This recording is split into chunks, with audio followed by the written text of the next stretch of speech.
everyone, welcome back to my channel. On today's tutorial I'm going to show you how to embed Canva designs on your website or your blog. Now, have you been looking for a way to bring in your Canva designs on your website? Now you want to stick to the end of this video to see exactly how I did it. Now you would like to go ahead and create a new design that you would like to embed, but for the sake of this video I'm going to be using a template, so I'm just going to be tapping on my template. Now you want to go to the top right hand corner of your screen and you want to click on share.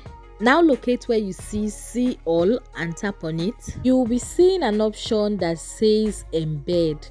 Now you want to tap on it. Tap on embed again. Guys, over here we have two options. We have the HTML embed code and we have the smart embed link. Now, not all websites accept the embed code. Like your WordPress, it needs the smart embed link. So you just need to know which one your website needs, and then you copy it and go over there to your website and paste it.